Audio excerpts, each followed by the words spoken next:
His agency received a lot of business through this video. And I want to say thank you, Manny, for sharing with us. Thank you. I really appreciate it.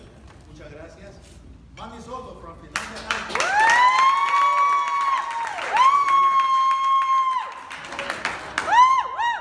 All right. It was so funny this morning. I'm putting on a tie. I haven't put on a tie in such a long time, you know. I had to like loosen it up. My neck's getting bigger. I didn't realize that. I think that was too much time. But thank you so much for the quality introduction, Jose. I really appreciate that. You know, when I first met Jose, he's got one of those big hearts. So he loves to help people out, and that's what I really love about Jose and the love that he shares with everybody. But my slideshow is called How to Catch a Killer. And obviously, when you publicly speak to a lot of different organizations, it's important that you grasp what they're talking about immediately and get their attention immediately. Does that make sense? Yes. So I got half of you so far. Do me a favor, give your neighbor a high five and let him know I love Jose Machado. I love Jose Machado. We give a lot of love and participation. Go ahead and give your neighbor a high five, let him know I love Ira. Go ahead.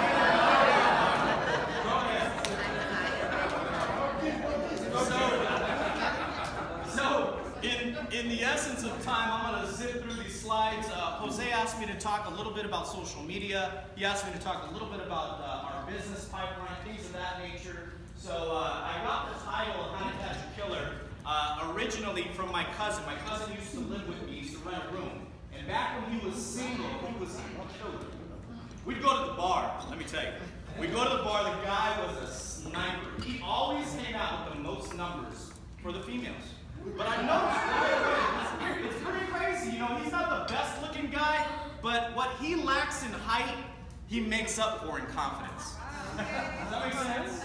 So he was a killer, so, you know, he'd come back to the group of 4 guys and we'd be like, man, you're such a killer, and he loved it, you know, his smile was ear to ear, and it just really kind of put a bug in my ear when Charles was talking about, you know, the process of purchasing a boot is somewhat of the process in everything that we do. So in that particular situation, he had a process.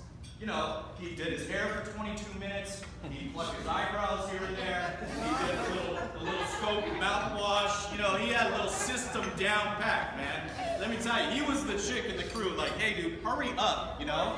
And Adam's gonna kill me, this is on video, but so I turned it How to Catch a Killer. Another thing that I actually love is one of these investigative TV shows like CSI. I can be there for 4 hours, you guys. Just like, oh man, even though we know who did it, they're interviewing the guy and this, I want to know exactly what happened, right? And there were particular clues that gave away that it was that particular guy or gal that did the crime scene, right? So it's the same thing in our sales industry. There are clues to pick up. We all know, if you've been in the industry over 5 years, you all know what to do to become successful, don't you? We all pretty much know what to do. So I'm going to overview a little bit. You guys love this slideshow. You're going to love it. PowerPoint, this is, go to present. Get rid of the PowerPoint, old school. Stop being a blockbuster. All right. So number 1 is to look for obvious clues if we're trying to catch a killer. How many contacts calls does a top producer make? And these are questions that you could ask yourself. So if I walked up to, what's your name? Luz. So if I walk up to Luz and I go, hey Luz, you have an opportunity to override one of the biggest and best producers. Luz is going to know exactly what that particular producer needs to do to get a given result. Does that make sense, everybody? There are clues during that process, and one of them is how many calls or contacts does a top producer make? Number 2, what's a top producer's schedule look like? Anybody, tell me what a top producer's schedule looks like. Busy. They're busy doing what? They're producing, what else are they doing? They're making appointments, they're prospecting. So whenever I hire a brand new agent, I let them know 3 things. I say, listen, number 1, I'm not a banker, so I'm not going to give you a loan. Number 2, I'm not a counselor, so maximum 5 to 10 minutes on your drama. And then number 3, I'm a leader. That's what I do. So it's my job to set a good example, and so that you can actually follow the path that's been cut. Okay? And it's super important to have that schedule and that conversation with the brand new producer so that you know what the expectations are going to be. Does that make sense, everybody? Say aye. Yeah. All right, I got everybody's attention. Awesome. So, what does a top producer do? Obviously, they read, don't they? They self-develop. If I'm working on the financial services sector, I probably want to pick up a periodical based on financial services. I want to pick up money books. I want to pick up what's the difference between a Roth IRA and the traditional IRA. What is a permanent insurance policy versus a term insurance policy? I want to get good at my craft. And the only way that I do that is I got to sharpen my axe. Make sense? Have goals. Every single day, me and my full-timers, we get together and we actually physically write out our goals. So it's no wonder I'm at $121,000 in target premium this month. It's not by accident. It's what actually comes from putting in the work that you've been doing. Next, post 3 to 1s. This is something that Jose wanted me to talk about. What is 3 to 1s? This whole table knows what 3 to 1s are. And even they don't do it. It's posting on social media 3 to 1. Here's what I mean. I used to be the guy 4 years ago, and I used to be on Facebook, and I'd go, oh, here he goes again. He's going to the bathroom, so he's got to post about it. I was one of the biggest haters, right? Then I read a book about 6 months after that I started going, man, this dude knows what he's doing. It's no wonder he's a top salesperson. He's dripping. He keeps dripping, keeps dripping. 3 personal posts and 1 business post. For every 4 posts, you post 3 personal, 1 business. So I'll post a picture about my daughter. That gets always the most likes, by the way. I got like 380 the other day. I was like, hey, you rock. So I post on my daughter, and then I'll post, we're here at this financial seminar. That's part of business, right? But we can always make it fun as well. So I'll go to Yard House and I'll post about that. 3 to 1. Now, how often, Manny? I'd say every 2 days. Every 2 to 3 days, you want to do 3 to 1. Okay? That avoids you having to do a lot of door knocking because you're getting the word out already. Next, have a marketing plan. That's what a top producer does. They know specifically every single day how many contacts they need to make to get a given result and a close. Next, contact and production weekly goals. So they have weekly goals. And then last, does a top producer have a massive market and work it properly through their CRM? By show of hands, how many of us have a CRM system in here? Watch this. Watch this. Keep them up. Keep them up. If you don't have a CRM system, you're lost. You need a checkup from the neck up. Get a coach or get your upline or get someone that's a top producer. Go, okay, what CRM system are you using? How can I make my business a little bit easier and produce a lot more? And then last is do what you know. I would write that in big bold letters. I'd post it on your mirror. I'd put a reminder in your cell phone 4 times a day. Do what you know. We all know what we need to do, don't we? It's just doing what we know. All right. This slide is tweaked. It was actually supposed to have a pipeline in it, so I'm going to draw it out on here. I already know it like the back of my hand. There is a pipeline. There's a pipeline. Thank you so much, Roger.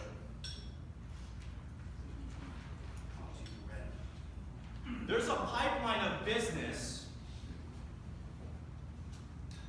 in anything you can figure out how to make money. So, how do I get paid a direct deposit? I need to close business, don't I? I need to collect a check, don't I? And for us, we would call it a close. This is the last part when we actually conduct business. Obviously, there's a follow-up system that you should give to your staff, and they should be running with it. But before we make any money, we need to close. Before we close, what do we need to do? Share options. Just like Charles said, Share options. Create the need. What, before you share options, what do you have to do? Educate. Make an appointment. And before you make an appointment, what do you have to do? Holla. That's right. Call somebody. Text somebody. Instant message somebody. Send them a smoke signal. Do whatever you need to do to make contact. Now what I find in my business is that this is the deficiency right here. This is the deficiency. The phone weighs 20 pounds. And nowadays, what's so awesome, when I got in the industry, guys, there was no YouTube. There was no, hey, send me a link.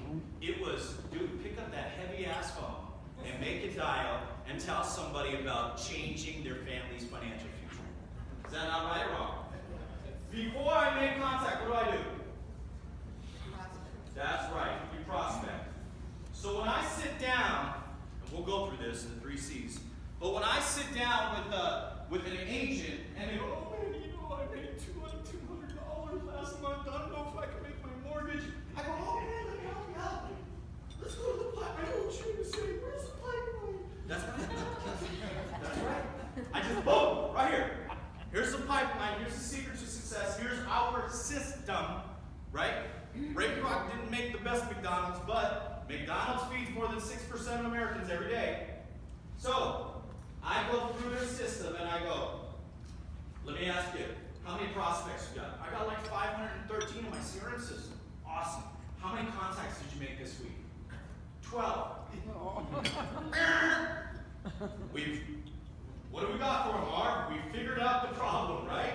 Now, if they're making 60 contacts and no appointments, then I know that they need work in between here. Does that make sense? I know that they need a certain skill set. I need to send them to YouTube, or I need them to sit down with a particular person and go, hey, teach them all you know, buddy. So on and so forth. You guys get the gist of that? I'm moving fast because I got a lot of stuff. All right. Next, so if you're taking notes, that's a pipeline, super simple to understand, and it will cause a lot less stress for you. I'll go through that. Next, control your environment. This is such a huge thing, you guys. I love being around quote-unquote 10s. Here's what I mean by 10. Jose Machado, 10.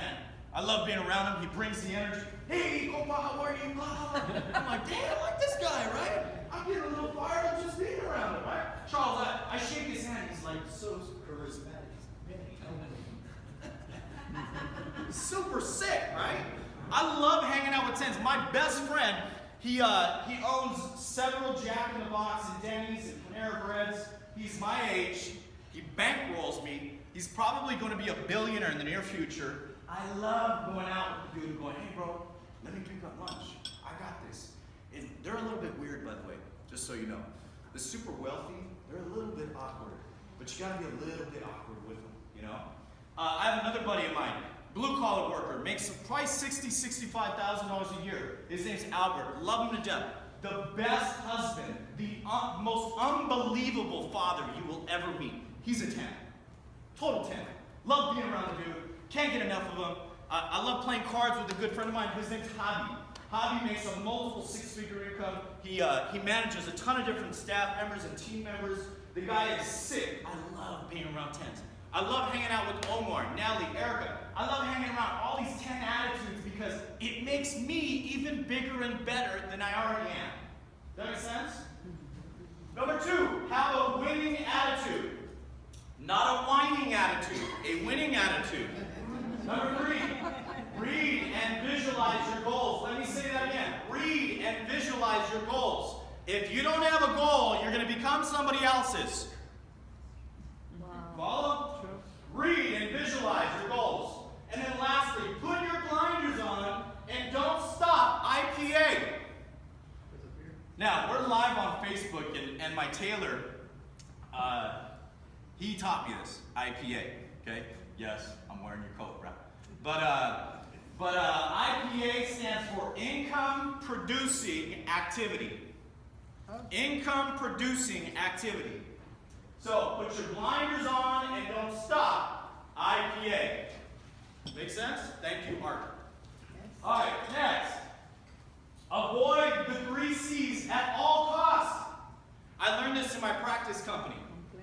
They said, hey, if you're around anybody that complains, condemns, criticizes, treat them like cancer. Get away from them. One of my aunts, I'm not going to mention her name, but one of my tias, we're at the wedding. We're at a wedding, right? And she walks in, she sucks the whole air from him. And she's like, hey, how are you? I go up to like, oh, hey, tia, how are you? And I hug her, and I'm like, oh, it's so good to see you. And she goes, oh, mijo, my back hurts. Heel sucks. And did you know that Trump got elected? I'm like, yeah, you got other problems to worry about than Trump getting elected. Real talk, right? Am I right or wrong? Okay? It is what it is. Water's wet, rocks are hard, Manny's cool. It is what it is. Okay? All right.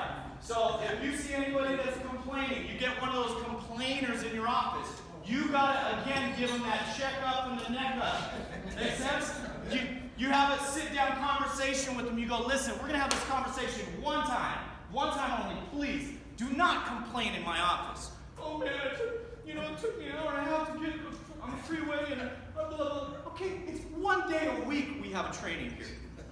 It's not that big of a deal. Come on. Condemning, you get what that means. And criticizing. Oh, did you hear the gossip? Blah, blah, blah, blah, blah. Yada, yada, yada. I love the fact that I'm around a lot of agents here that can't stand the gossip. But they love to have fun together and kind of keep it low key. You know what I'm saying? All right. Next. Here's some more clues. Keep dripping. Keep dripping. Anybody ever had a leaky faucet? No, is it just me? I grew up, come on. West Ganesha High School right here. Hollow, right? But keep dripping. It's so annoying. Anybody have a fire alarm in their house? Raise your hand if you have a fire alarm in your house. All right, we got everybody. Woo! All right. You ever get that alarm that it needs a new battery and it goes, yeah. It drives me crazy. I swear, I'll be at midnight. I'll be like, dude, we gotta go to 7-Eleven. We gotta go 24 hours. Something to get us a battery to get. You follow? That is exactly what your business should look like. Is dripping, dripping. If you go to YouTube, if you guys are on your phones, go to YouTube and you punch in Manny Soto movie. I'm not gonna, in the essence of time in the slide, I'm not gonna go through it, but we have a 30-second slot that's going to be aired at Harkins Theater in Chino Hills. There's 35,000 people that look at it every week. I want to work smarter, not harder. Make sense? So, we have another one at Terra Vista. It's 30 seconds long, and it talks about, man, I wish I could play it. I'll let you guys play it at your own, on your own time, but it's super amazing. Go to Manny Soto movie, and you'll see our 30-second slot with our 88 number. Next, know the stages and embrace the journey. This is almost last, you guys. Do I have enough time? What about that? Awesome. I'll be quick. Guys, it's super genius. Let me tell you. I told you I went to Ganesha High School right here. I went to Cal State Fullerton. And I was brought up a little bit raw. You know what I mean? Like there's some challenges going on a daily basis. And I learned this straight from college, right? There's really 3 stages to your business. The slide looks super awesome. 3 stages. There's number 1, the awkward stage. That's where you sound weird. You call your cousin, you go, hey, Prima, how's it going? What kind of life insurance do you have? Oh, man, I'm not interested. Oh, have you ever heard of God? And you get diarrhea of the mouth. That's the awkward stage, right here. You're feeling awkward, okay? The number 2 stage is mechanical. I swear this is true. Mechanical. This is the juice. This is it. The mechanical stage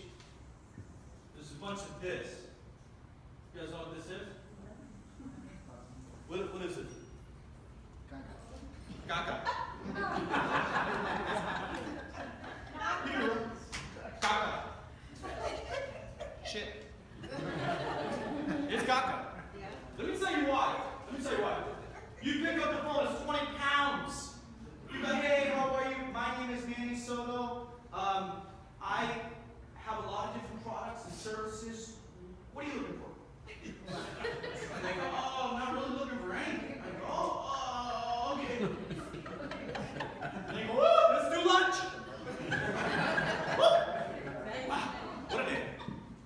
This mechanical state, you start getting real good at it. You start getting good. You start becoming real good. So what do you do? Thanks for asking. What I do primarily is save people money in their debt, taxes, and cost of insurance. I'd love to save people a couple $1,000s annually. Does that sound like something that you'd be probably interested in? But you gotta go through the minutiae to get here. This is the golden rainbow right here. This is the natural stage.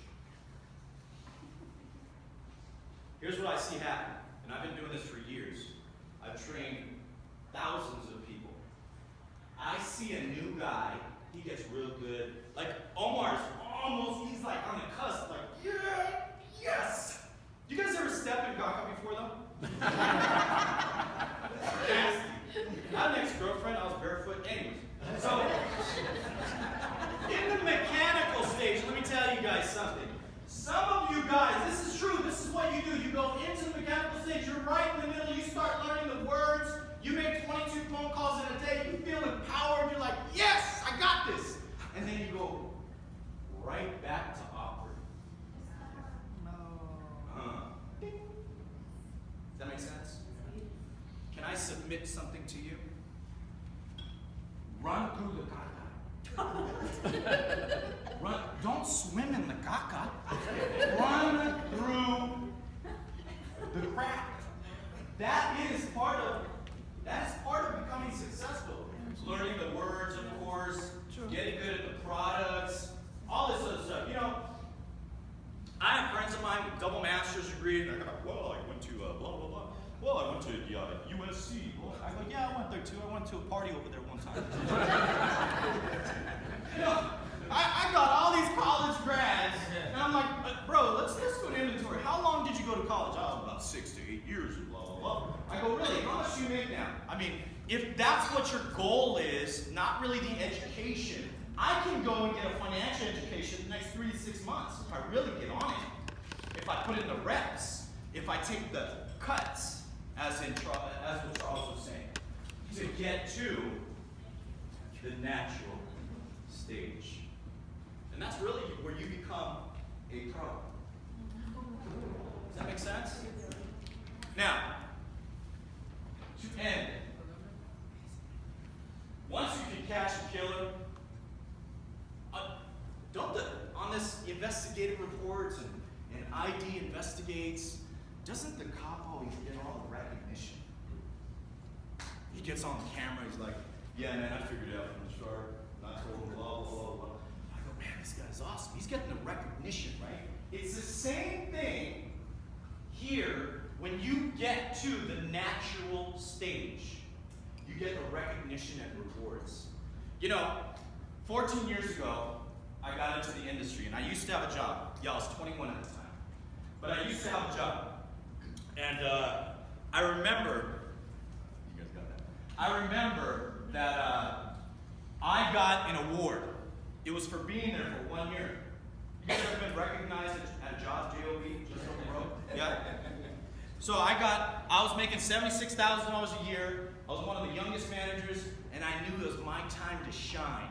And the VP, he calls up my name. He goes, Manny Soto, 1 year of service. And I came running up to the front. I shook the VP's hand. Thank you so much, sir. I shook his hand. He goes, Manny Soto, you're a champion. 1 year of service. You should be proud of yourself. You know what he gave me? He gave me a coffee mug. I swear, true story, true story. On the coffee mug, it said, Triad Financial, 1 year of service. It didn't even have my name on it. Guys, I was lit, though. I was lit. I knew it was my time to shine. So, boom, he makes a big deal about me. Everyone's clapping. There's like 120 people on the floor, and everyone's cheering, man. I'm like, damn, this is awesome. And I put up my coffee mug like this. I do one of these, right? I go back to my little cubicle. I put the coffee mug down. And I proceed to call my mom. I go, Mom, holla at your boy. I just got a coffee mug. She goes, Meanwhile, that's great. You should tell your cousins. Because I was there for a year, you guys.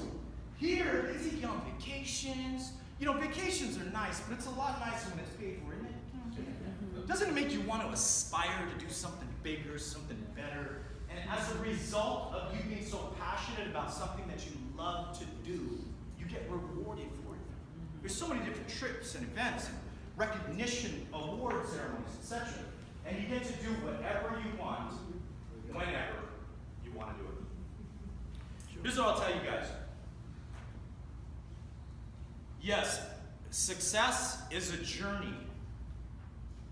Yes, it's going to take some heartache, some tears. Let me tell you, I was biting, scratching, dying, crawling, just so I wouldn't have to go back to a job. I was like, man, I'm going to do whatever it takes to make it happen so that I don't have to go back to the cesspool of an hour and 15 minutes one way to go to work. Does that make sense? So hopefully you got a lot out of the presentation. Ironically, I was driving up with Omar. Omar's one of my guys. He'll probably crack 15 grand this month. He's doing really well. But we're driving up, and he goes, dude, I remember when you first took me to a quarterly event like